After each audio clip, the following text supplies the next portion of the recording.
พี่น้องปองปายเบิดซุคนเนาะ FC ทางช่องบ่ภูมิ Channel เนาะพี่น้องเนาะมื้อนี้บ่ภูมิก็สิมาตามแนวทางให้พี่น้องคือเก่าเนาะสำหรับเวลาพัฒนาเนาะครับเนาะ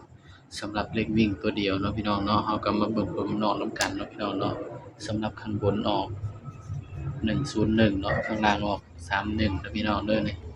สำหรับเลขวิ่งตัวเดียวเนาะครับเนาะก็ถือว่าปังเนาะพี่น้องเนาะใครเป็นสายรูดสายวิ่งก็คงสิปังเนาะพี่น้องก็มาที่3113เนาะนี่ให้3ให้13มันมา31เนาะก็ถือว่าปังเนาะไปเป็นสายรูดก็ได้บนได้ล่างเลยเนาะพี่น้องเนาะสำหรับลาวพัฒนาเนาะก็ถือว่าปังเนาะพี่น้องเนาะเพราะฉะนั้นก็ไปกันต่อเนาะพี่น้องเนาะของงวดวันที่24 25เนาะพี่น้องเนาะงวดวันที่25มีนาเด้อพี่น้องเด้อบัดนี้ก็ถือว่าปังเนาะพี่น้องเนาะไปเป็นสายรูดสายวิ่งก็ถือว่าปังเนาะพี่น้องมันออกเนาะ773101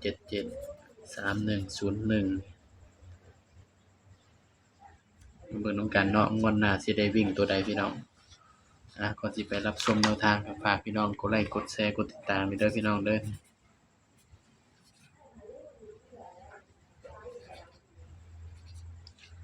สำหรับเลขวิ่งตัวเดียวเนาะครับเนาะนี่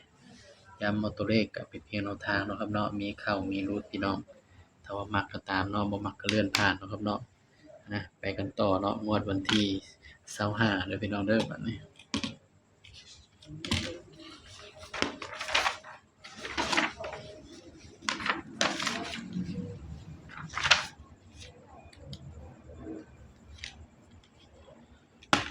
งวดวันที่25เนาะพี่น้องเนาะ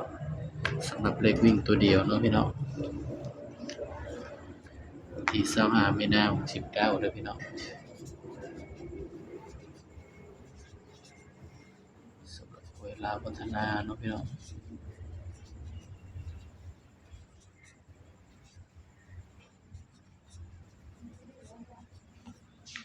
เราพัฒนาเลขวิ่งตัวเดียวเด้อพี่น้องเด้อ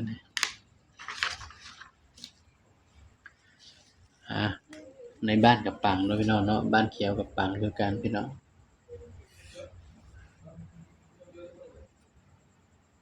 ใครสนใจก็แอดไลน์มาได้เด้อพี่น้องเด้อสำหรับแนวทางในบ้านเขียวก็มีหลายแนวทางเนาะพี่น้องเนาะสำหรับรูดตัวเดียวเด้อพี่น้อง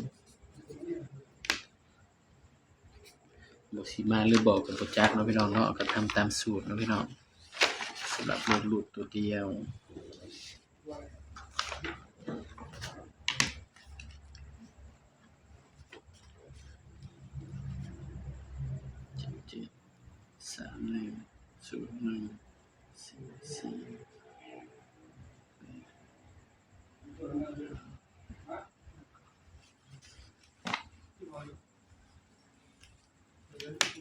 สำหรับรูดเนาะพี่น้องเนาะงวดวันที่วันพุธเนาะให้รูด4เด้อพี่น้องให้4ตัวเดียวเนาะครับเนาะนี่สำหรับแนวทางเนาะรูด4ตัวเดียวเด้อพี่น้องเด้อบัดนี้ก็มาจับคู่นำกันเนาะพี่น้องเนาะถ้า4มาสิมีหยังผิด4เนาะพี่น้อง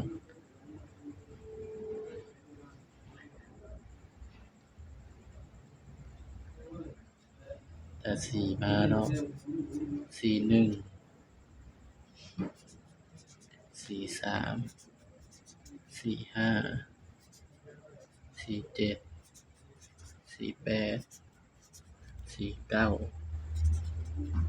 กันไว้เนาะปากกาเบิดเลยพี่น้องเอ้ยนี่46กับ40นี่คือตัวกันเด้อพี่น้องเด้อนี่44ก็ระวังไว้นำเด้อพี่น้องเด้อสำหรับ44เนาะสำหรับตัวที่เบาบางเนาะสิมี